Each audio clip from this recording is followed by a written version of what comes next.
Welcome to Roberts news first blog. आज का blog है मछली पालन कैसे करें। तो ये ब्लॉग है मछली पालन के बारे में। तो आपको जानकारी देंगे एमडी अबुल आला सर। तो वो यहाँ खड़ा है। अब चलिए चलते हैं। यहाँ कैसे सारे बायोफ्लॉक पोखर भी है। तो चलिए, आप क्या कहना चाहते हैं? और आपके दर्शकों को मेरे तरफ से बहुत तहे दिल से आदाब और बहुत बहुत शुक्रिया। कैमरा से प्लीज बताइए। मेरी तरफ से आप दर्शकों को बहुत बहुत इस चैनल पर आने के लिए बहुत बहुत धन्यवाद। और हम सभी को नमस्कार, गुड मॉर्निंग, सलाम और आदाब और सत श्री अकाल कहते हैं। हम ये बिहार का एक पूर्णिया शहर है और यहाँ पानी सोख लेता है। यहाँ की जमीन पानी को सोख लेता है, लेकिन यहाँ फिर भी लोग मछली पालन करते हैं। और किस तरह से करते हैं तो हम उस चीज़ को दिखा रहे हैं। और किस तरह का समस्या आता है इस मछली पालन में, क्या समस्या आता है इस मछली पालन में, क्या समस्या आता है, मैं उसको भी आपको बताने का प्रयास करूँगा। आप देख रहे हैं बायोफ्लॉक, इसकी चौड़ाई करीब 12 फीट है और इसकी लंबाई देखिए ये कम से कम 150 फीट का है। अब हम दूसरे के पास भी चलते हैं। बगल वाला जो आप देख रहे हैं ये भी 12 फीट 15 फीट चौड़ा है और लंबाई इसकी 150 फीट के आसपास है।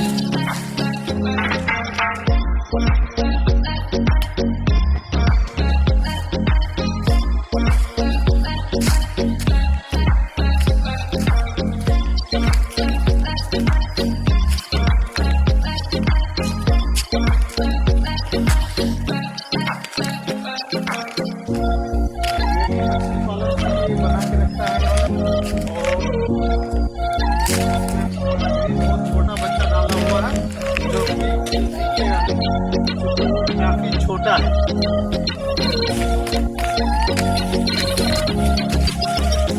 और छोटे बच्चे को थोड़ा ऑक्सीजन की मात्रा ज्यादा चाहिए। ये जो है ना पानी में ऑक्सीजन मिक्स करने के लिए इस तरीके का ये लोग इस्तेमाल करते हैं। उस चीज को मैं भी आपको करके दिखा देता हूँ।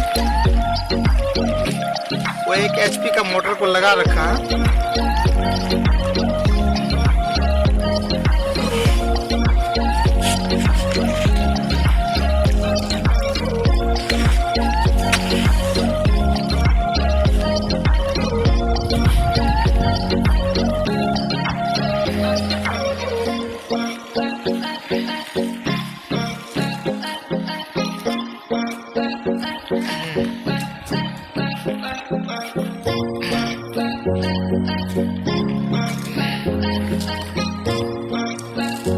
ठंड के मौसम में थोड़ा सा प्रॉब्लम हो जाता है कि ये जल्दी ये नहीं होता है।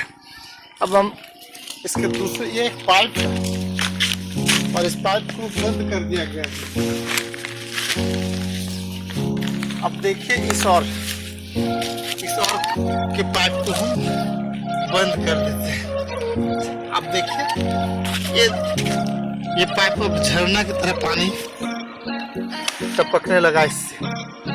और इस तरह से ये बच्चे का पालन कर रहा है। और इसमें ये काफी छोटा छोटा मागुर मछली है और सिंगी मछली है। इसमें अभी बहुत छोटा साइज का सिंगी का बच्चा डाला हुआ है और ये करीब करीब 120 फीट लंबा है और 12 फीट चौड़ा पोखर है। अब चलिए हम बगल वाला पोखर आपको दिखाते हैं। ये भी, इसमें भी मागुर मछली डाला हुआ है और आप देख रहे हैं ये मागुर मछली, इसकी भी चौड़ाई 120 फीट लंबा है और 12 फीट ये चौड़ा है। लेकिन जमीन में आप देखेंगे तो इधर की जो ऊंचाई है ये 5 फीट का है और उस और जो जमीन है वहाँ पोखर की गहराई 7 फीट गहरा है।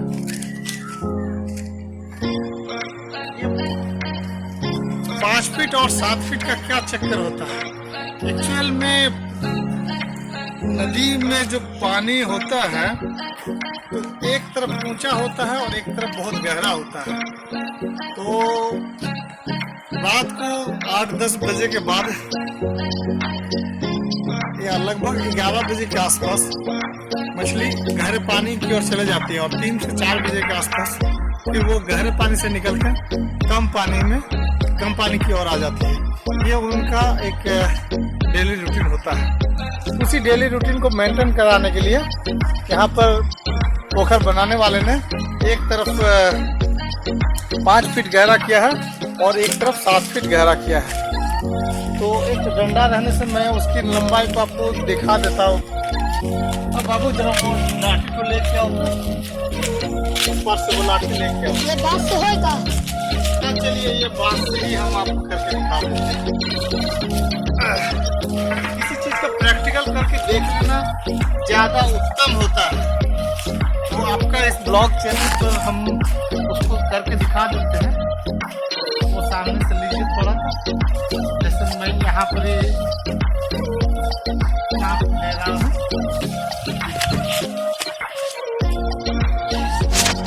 ये लंबाई इतना हुआ।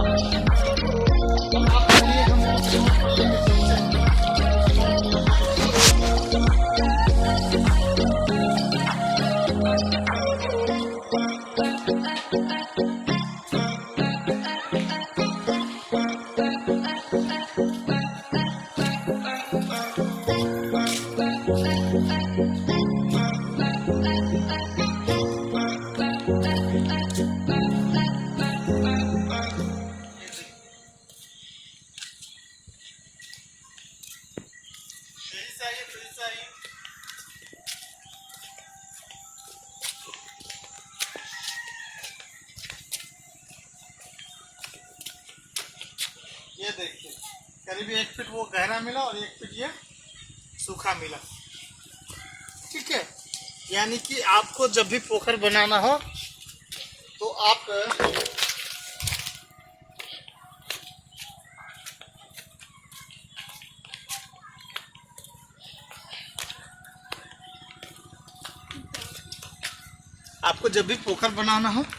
तो उस पर यह ध्यान रखना है कि 1 फीट ज़्यादा गहरा हो और 1 फीट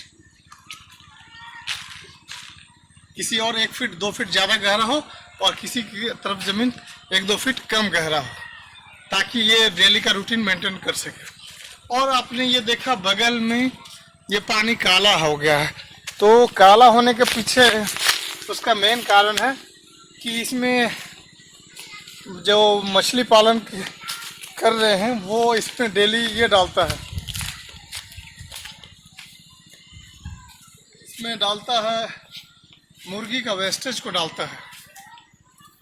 ठीक है, तो मुर्गी का वेस्टेज को डालता है, डालते डालते एक ऐसा भी समय आ जाता है कि बिल्कुल पानी काला हो जाता है। और जब बिल्कुल पानी काला हो जाता है तो इसको फिर वो मोटर से निकालता है और निकाल के फिर वो नया पानी डालता है। कुछ लोग करते क्या है कि एक ओर से पानी डाल रहा है और दूसरे ओर से निकाल देता है, हालांकि वो आइडिया फ्लॉप होता है क्योंकि उसमें 100% सेफ्टी वाला काम नहीं होता है। तो एक बगल में एक पोखर है जिसको वो लोग मतलब कि जिस पानी में मतलब ऑक्सीजन की कमी हो गया है और ज़्यादा मतलब कि पानी गंदा हो गया था, ऐसे समझ लीजिए। पानी जिसमें ऑक्सीजन की कमी हो जाता है उसमें पानी जो है मैं मुँह से निकाल करके पानी तैरने लगता है, जिससे वो समझ जाता है कि अब पानी का ऑक्सीजन लेवल ख़राब हो चुका है।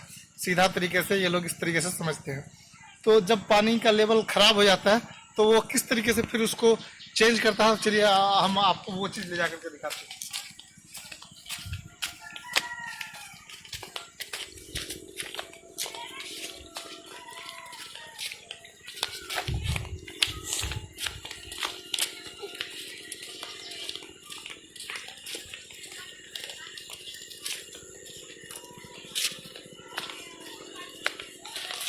ये देखिए पानी वेस्टेज पानी को निकालने के लिए नाली बना कर रखा गया है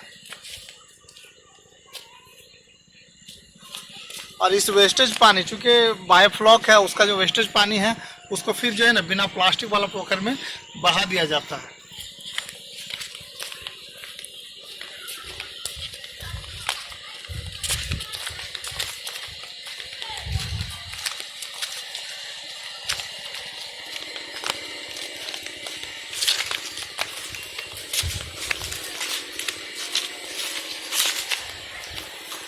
इधर देखिए ये 2 HP का मोटर लगा रखा है, और 2 HP का मोटर इसलिए लगा रखा है ताकि पानी को भर सके।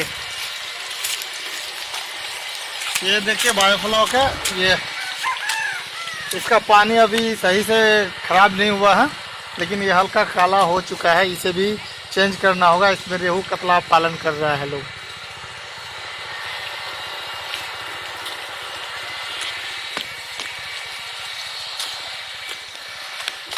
जब ऑक्सीजन का लेवल जब बहुत ज़्यादा ख़राब हो जाता है तो फिर वो देखिए साइड से किस तरह से मोटर लगा रखा है, और मोटर से लगा के पानी निकलता है। और देखो जब पानी थोड़ा कम स्पीड में चल रहा है क्योंकि इसमें गंदगी आ गया है, इसका स्पीड पकड़ लिया, क्योंकि उसका जो जाली होता है वो जाली वो गंदा हो जाने की वजह से स्पीड घट जाता है।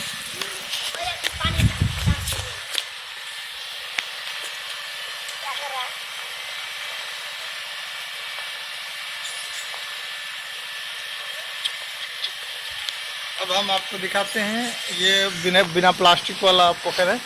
और चलिए, आप बायोफ्लॉक को आपने देखा, इधर घुमाओ।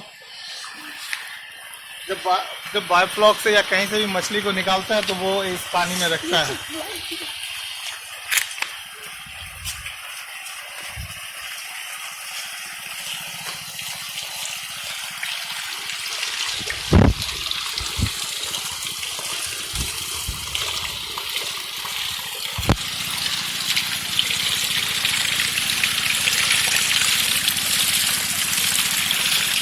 और तो आपने देखा बायोफ्लॉक, और बायोफ्लॉक में मछली पालन कैसे करते हैं, और सबसे ज़्यादा इम्पोर्टेंट फ़ायदेमंद क्या चीज़ है, चलिए हम उसके बारे में बताते हैं आपको।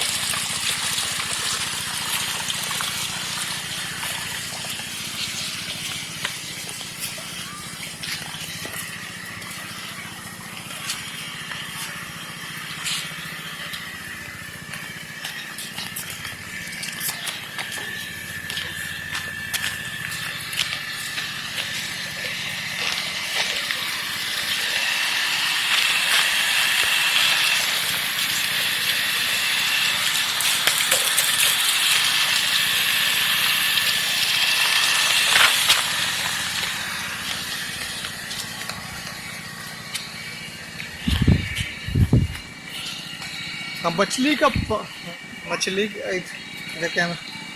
का जो बीट करता है पानी में, तो वो मछली उससे भी पानी जो है ना काला हो जाता है। यानी कि मछली का जो बीट होता है उससे भी पानी काला हो जाता है। इसलिए बायोफ्लॉक का पानी को बदलना थोड़ा ज़रूरी हो जाता है। अगर आप बायोफ्लॉक का पानी को नहीं चेंज करेंगे तो मछली मरना शुरू हो जाएगा। तो बायोफ्लॉक का जो गंदा पानी होता है वो भी आपके लिए बहुत ही ज़्यादा फ़ायदेमंद होता है। वो कैसे? क्योंकि वो एक तरह का बहुत ही नेचुरल खाद है। आप उसको फिर पेड़ पौधों में डाल दीजिए तो काफ़ी फ़ायदा करेगा। जैसा कि यहाँ आप देख रहे हैं कि यहाँ का जो वेस्टेज वाटर होता है उसको भी फिर पेड़ पौधों में लगा दिया जाता है। तो ये चैनल वाले अक्सर हमारे पोखर के पास आते रहते हैं और दिखाते रहते हैं, जैसा कि कई चैनल वाले आए और पोखर के बारे में जानकारी प्राप्त किया, मछली पालन के बारे में जानकारी प्राप्त किया। आप अगर मछली पालन के बारे में जानकारी और चाहते हैं तो इनके कमेंट बॉक्स पे कमेंट करेंगे। तो यहाँ जो भी मछली के एक्सपर्ट आते हैं, साइंटिस्ट आते हैं, वो आपको इसमें जवाब देंगे और आप मछली पालन कर सकेंगे। और हम चाहेंगे कि आप किसान भाई भी मछली पालन करें और अच्छा अर्निंग करें। ये अच्छा अर्निंग का स्रोत है आप इसे पार्ट टाइम कर सकते हैं, क्योंकि इसको खिलाने पिलाने के लिए कोई खास फिक्स टाइम का ज़रूरत होता नहीं है। जब मर्जी तब आप खाना खिला दीजिए, जब आप फ्री हो तब आप खाना खिला दीजिए। आपके पास खाली स्थान हो तो आप उसको जेसीबी के जरिए तुरंत पोखर बना लें और इस तरह से आप मछली पालन कर सकते हैं। उम्मीद करते हैं आप दर्शकों को इनका वीडियो और इनका चैनल अच्छा लगा होगा, और अच्छा लगे तो इसको ज़्यादा से ज़्यादा चैनल को सब्सक्राइब कर लीजिए और इन्हें दिल से धन्यवाद दीजिए कि वो ये पोखर के बारे में और मछली पालन के बारे में आपको एक सही जानकारी दिलाने का और कराने का प्रयास कर रहा है। धन्यवाद, शुक्रिया आपको इतना जानकारी देने के लिए। अब चलिए हम आपको इनका पूरा बगीचा दिखाते हैं। देखिए ये आम का पेड़ है, अभी इसमें आम नहीं उगा हुआ है। और ये बायोफ्लॉक पोखर है, और वहाँ नींबू का भी गाछ है एक। तो उसमें एक गाछ में नींबू नहीं उगा है और एक गाछ में नींबू उगा है। तो चलिए दिखाते हैं।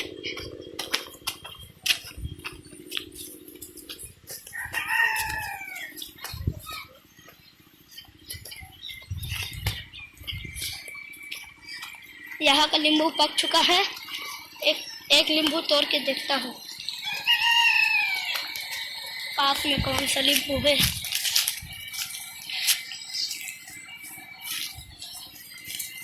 पास में तो अभी नींबू नहीं मिल रहा, खोजता हूँ। ये अभी छोटा में ही पक चुका है ये नींबू, काफी ज्यादा अच्छा है इनका बगीचा, बायोफ्लॉक पोखर। और ये अलग अलग तरीका का गाछ है। ये है अचार का गाछ, और ये है नीम का गाछ, आप देख सकते हैं। और जो है यहाँ पे ये भी एक तरह का फार्म है। यहाँ पे आपको मुर्गी पहले पाला जाता था, लेकिन यहाँ ज़्यादा खंडर हो चुका है, इसीलिए कुछ दिन पहले यहाँ पे खरगोश था, लेकिन 2 खरगोश था। एक खरगोश को कहीं से कुत्ता बिल्ली घुस के यहाँ आके एक खरगोश को खा लिया है। उसका देखिए घर टूटा है। तो दोस्तों और एक खरगोश फिर आया, तब फिर 2 खरगोश है, तब फिर वो दूसरा फार्म में है। तो चलिए यहाँ से अभी चलते हैं, यहाँ ज़्यादा खंडर है।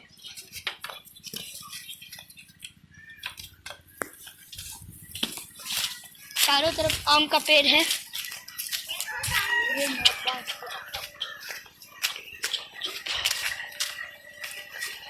और यहाँ एक टावर भी है बीएसएनएल सिम का, बीएसएनएल का नेट आता है इससे।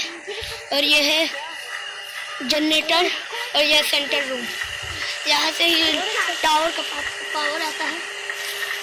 और यहाँ है इन लोग का खेत है, यहाँ मूली उगा है। और ये फूल का गाछ, पहले यहाँ बहुत सारा फूल हुआ करता था, लेकिन अब नहीं है। ये सरसों का गाछ है, छोटा सा है, बड़ी प्यारा लग रहा है।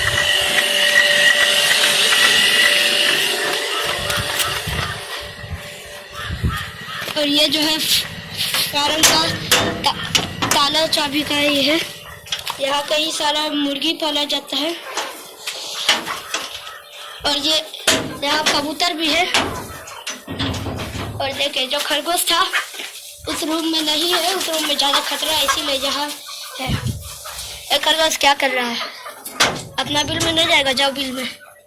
ये खरगोश जो है घास खाते हैं या कुछ भी पका उका खाना दे का खा लेगा। ये बिल बना के रहते हैं, घास खाते हैं। और यहाँ पे है ये सब का पुआल। ये तो यहाँ ठंड ज़्यादा हो जाता है यह इसीलिए लाल लाइट लगा हुआ है, इससे इस लोग का गर्म मिलता है। और ये जो है पुआल भुस्सी है, इस सबसे इस लोग अच्छे से बैठ पाता है और गर्म आता है इस लोग को। इसलिए ये सब पुआल भी खा लेते हैं। ये और यहाँ लाइन उन्हें बहुत खंडर। तो चलिए आप बाहर चलते हैं।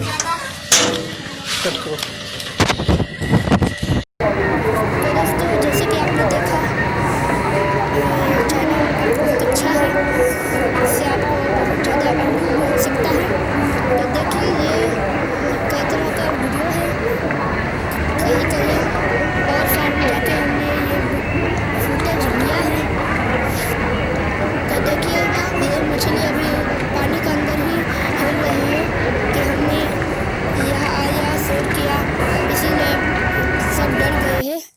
और देखिए ये भी फुटेज लिया था कहीं और फार्मिंग में।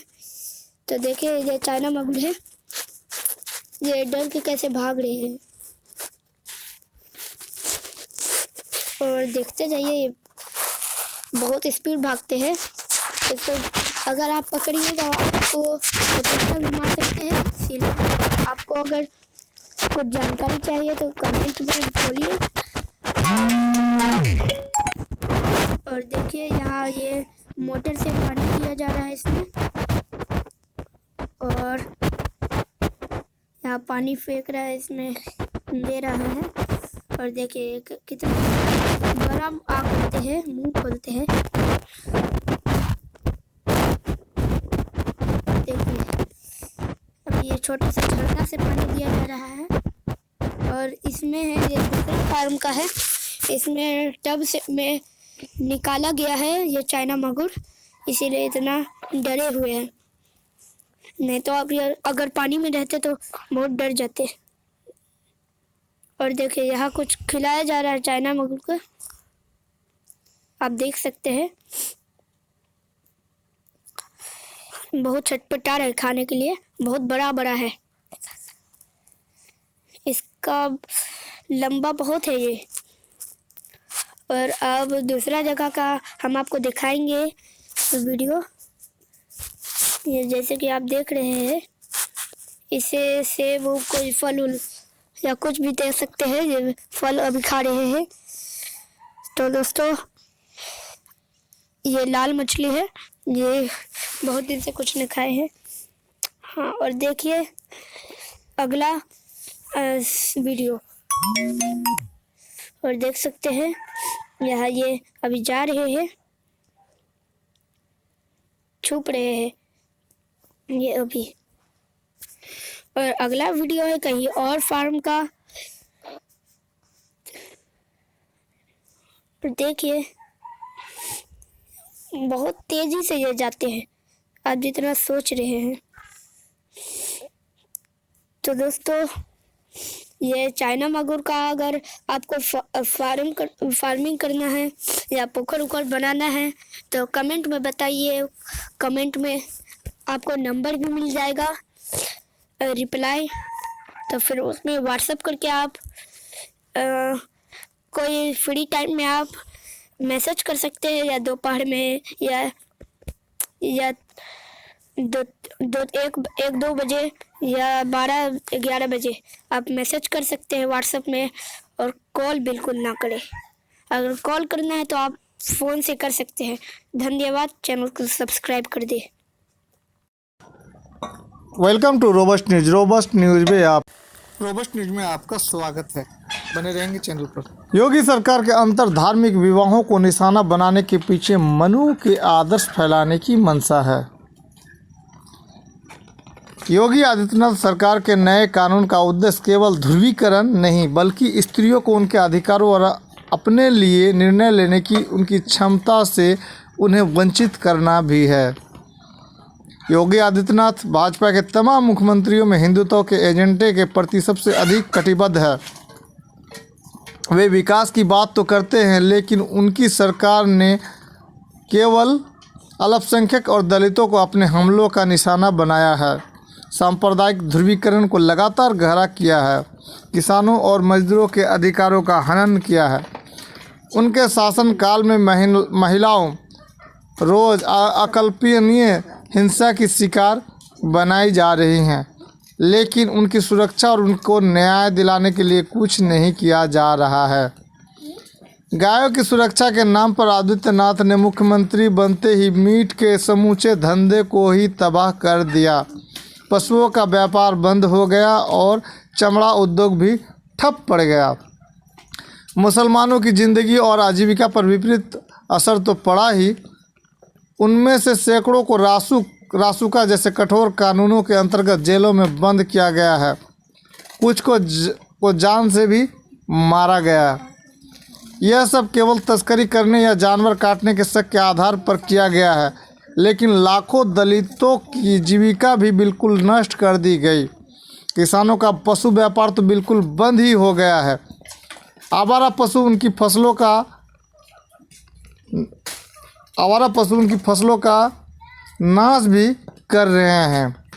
ऐसा नहीं कि जानवरों का कटना बंद हो गया है, मीट के निर्यात के बड़े कारखाने में काम धड़ल्ले से हो रहा है। इनके मालिक भी बड़ी संख्या में भाजपा के नेता हैं।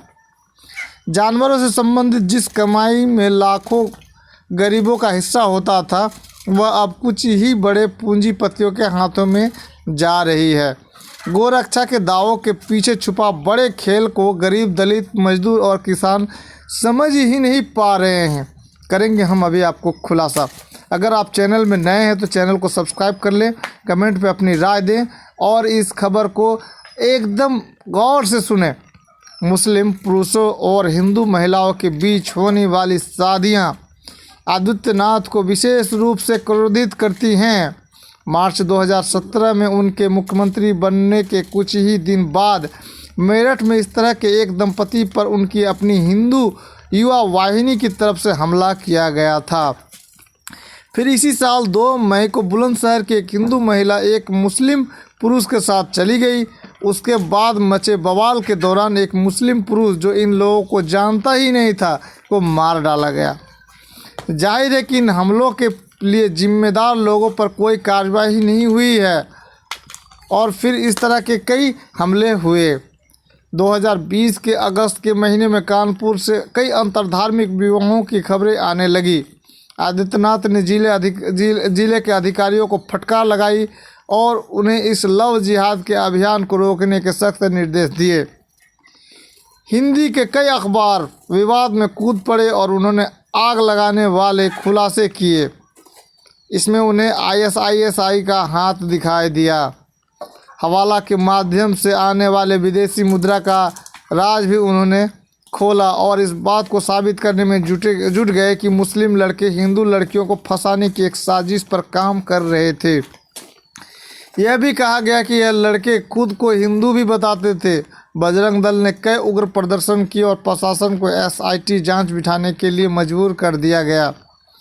इस SIT की रिपोर्ट नवंबर में आई और उसके नतीजे के बारे में IG ने एक प्रेस वार्ता के माध्यम से सूचना दी कि कहीं भी किसी साजिश का प्रमाण नहीं मिल पाए थे और अधिकतर लड़कियां जो बालिग थी अपनी मर्जी से उन लड़कों के साथ गई थी और उन्हीं के साथ रहना चाहती हैं।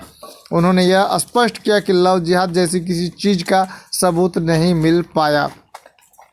इसी बीच 24 सितंबर को इलाहाबाद उच्च न्यायालय के जस्टिस त्रिपाठी ने एक अजीब फैसला सुना दिया। उसने सुरक्षा की गुहार लगाने एक हिंदू पुरुष और मुस्लिम महिला पहुंचे थे। उनकी गुहार को अनसुना करते हुए त्रिपाठी जी ने फैसला यह सुना दिया कि शादी करने की नीयत से अगर धर्म परिवर्तन होता है तो फिर वह शादी ही अवैध है।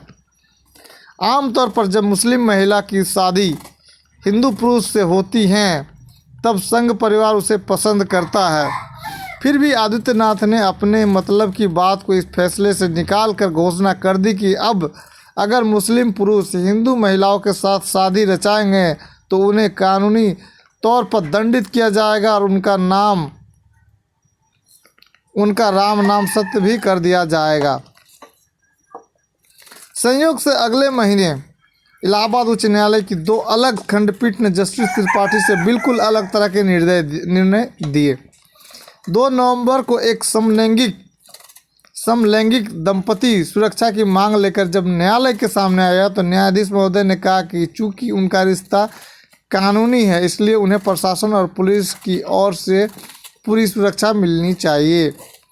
11 नवंबर को एक अंतर धार्मिक दंपति जब न्यायालय के सामने सुरक्षा की मांग लेकर आया तो न्यायाधीशों ने बहुत ही स्पष्ट फैसला सुनाया और उन्होंने कहा, हम प्रियंका खरवार और सलामत को हिंदू और मुस्लिम के रूप में नहीं बल्कि 2 बालिग व्यक्तियों के रूप में देखते हैं जो अपनी इच्छा से एक साथ शांतिपूर्ण तरीके से खुशी से रह रहे हैं। न्यायालय और ख़ास तौर से संवैधानिक अदालतों पर भारत के संविधान की धारा 21 द्वारा इस बात की जिम्मेदारी डाली गई है कि वे व्यक्ति की ज़िंदगी और आज़ादी को सुरक्षित करें। अपनी इच्छानुसार किसी भी धर्म के किसी भी व्यक्ति के साथ रहना व्यक्ति की आज़ादी और जीवन के अधिकारों में निहित है। व्यक्तिगत रिश्ता में हस्तक्षेप करना 2 व्यक्तियों के चुनाव करने की आज़ादी के अधिकार से अतिक्रमण होगा।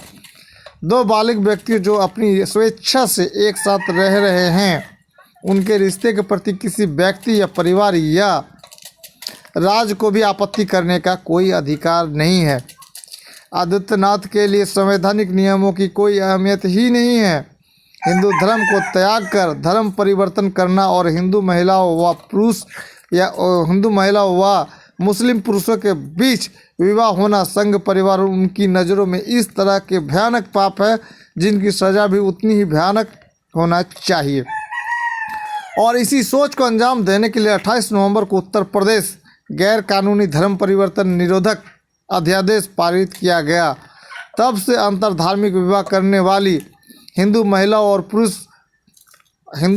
और मुस्लिम पुरुषों को अमानवीय यातनाएं दी जा रही हैं। इनमें से ऐसे लोग भी हैं जिनकी शादी अध्यादेश के पारित होने से पहले ही हो चुकी थी। पति पत्नियों को ज़बरदस्ती एक दूसरे से अलग कर दिया गया है।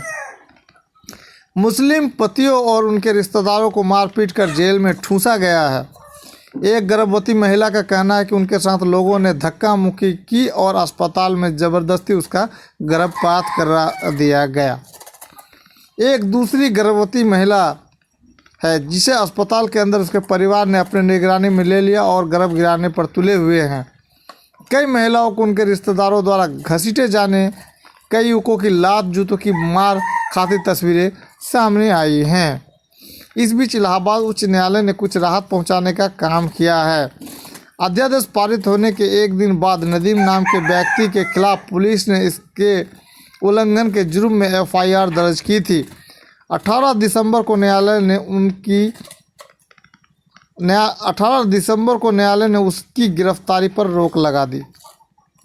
उनके वकील ने अध्यादेश को गैर कानूनी घोषित करने की याचिका भी न्यायालय के सामने रखी और न्यायाधीशों ने प्रदेश की सरकार से इस पर जवाब मांगा। सुनवाई के लिए 7 जनवरी तय हुई है। उसी दिन एक अन्य न्यायालय में भी इस अध्यादेश को चुनौती दी गई और अब दोनों मामलों की सुनवाई एक साथ होगी। लेकिन 7 जनवरी तक सरकार को जुल्म ढाने के लिए काफ़ी समय मिल गया है और ऐसा करने में आदित्यनाथ की सरकार कोई कसर बाकी छोड़ नहीं रही है। नदीम के मामले में उच्च न्यायालय के फैसले के बाद एक मुस्लिम पति और उसके भाई की जमानत होने के बाद सरकार पूरी तरह से मुस्लिम पतियों और उनके परिवारों पर बरस पड़ी है। मैनपुरी के एक मामले में पति के साथ उसके 4 रिश्तेदार जेल भेज दिए गए हैं और अन्य रिश्तेदारों के बारे में सूचना देने वाले को 25,000 रुपये का इनाम घोषित कर दिया गया है। हिंदू पत्नियों को तो ज़बरदस्ती सुरक्षा गृहों या उनके परिवारों के हवाले करने की कार्रवाई जारी है। आदित्यनाथ के दमनकारी कदमों से कई मुसलमान युवकों का उत्पीड़न किया जा रहा है, लेकिन इसके चलते कई हिंदू महिलाओं पर असहनीय हमले भी किए जा रहे हैं। फिर भी बैरी बना समाज, दुश्मन बने घर वाले, धमकी देने वाले बजरंग दल के लोग, अन्याय पर उतारू पुलिस प्रशासन, इन सब का अद्भुत हिम्मत और निष्ठा के साथ ये हिंदू महिलाएं मुकाबला कर रही हैं, जिसके लिए उनकी दाद दी जानी चाहिए। अपना जीवन साथी चुनने के अधिकार को सुरक्षित रखने की लड़ाई वे केवल अपने लिए ही नहीं तमाम महिलाओं के लिए लड़ रही हैं। इतिहास का अध्ययन बताता है कि जीवन साथी का चुनाव करने के महिलाओं के अधिकार को दुनिया भर में नियंत्रित किया गया है, लेकिन हमारे समाज में इसका विरोध सबसे ज़्यादा हिंसात्मक तरीके से हुआ और आज भी हो रहा है। हमारे संविधान ने महिलाओं अधिकारों के लिए लंबे और कठिन संघर्षों के बाद इस अधिकार को मान्यता दी थी, लेकिन आज भी इस अधिकार के फ़ायदा उठाना अधिकतर भारतीय महिलाओं के लिए कठिन और खतरनाक है। आज भी भारतीय समाज वर्णाश्रम धर्म की गिरफ्त में है और इस सामाजिक प्रणाली को जिंदा रखने के लिए महिलाओं का अपनी जाति के अंतर्गत शादी करना अनिवार्य है। कितनी विडंबना है कि एक ऐसी प्रणाली को जिंदा रखने के लिए जो उनकी और अधिकतर अन्य भारतीयों की असमानताओं को बनाए रखता है, महिलाओं को अपने अधिकारों की बलि चढ़ानी पड़ती हैं। यही नहीं, वे अपने इस कर्तव्य को निभाएंगे, इसकी सुरक्षित करने के लिए उन्हें तमाम बंधनों में जकड़ दिया जाता है। उनके अन्य अधिकारों के आधार पर जीना भी दूभर कर दिया जाता है। वर्णाश्रम धर्म और उनको मजबूती और धार्मिक मान्यता प्रदान करने वाली मनुस्मृति के प्रति अपनी श्रद्धा को आरएसएस ने संविधान के पारित होने के तुरंत बाद 1949 में ही घोषित कर दिया था। संविधान के प्रति उनकी अवहेलना और मनुस्मृति के प्रति उनकी श्रद्धा उसे महिलाओं के अधिकारों का सबसे प्रबल प्रतिद्वंदी बनाता है। समाज के बड़े हिस्से में मनुवादी सोच का प्रभाव खास तौर से उनके द्वारा महिलाओं और कामकाजी और शोषित वर्गों में शामिल जातियों के अधिकारों पर किए गए आक्रमण को वे पसंद करते हैं। समाज के अंदर व्यापक पैमाने पर मौजूद मनुवादी विचारधारा संघ परिवार को संवैधानिक अधिकारों का हनन करने में मदद करती है। उसके यह हमले केंद्र और कई राज्यों में भाजपा की सरकारें बनने के बाद बहुत तेज और विस्तृत हुए हैं। मनुस्मृति द्वारा उन महिलाओं के बच्चों को बहुत ही घृणित माना गया है जो अपने से निचले दर्जे के पुरुषों से शादी करती है। मलेच्छों के साथ पैदा किए गए बच्चों के बारे में तो ऐसी भाषा का प्रयोग किया गया है जिसे दोहराना संभव नहीं है।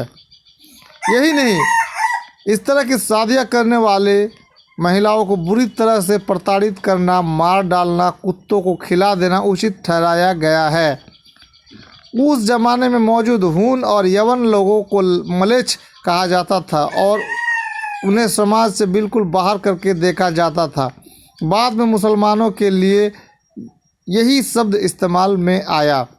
संघ परिवार वर्णाश्रम धर्म में किसी प्रकार की त्रुटि को स्वीकार नहीं करती है, इसलिए वह नहीं मानता कि इस्लाम और ईसाई धर्म स्वीकार करने वाले करोड़ों कामकाजी जातियों के हिंदुओं ने ऐसा वर्णाश्रम धर्म के उत्पीड़न और अत्याचार से छुटकारा पाने के लिए किया था।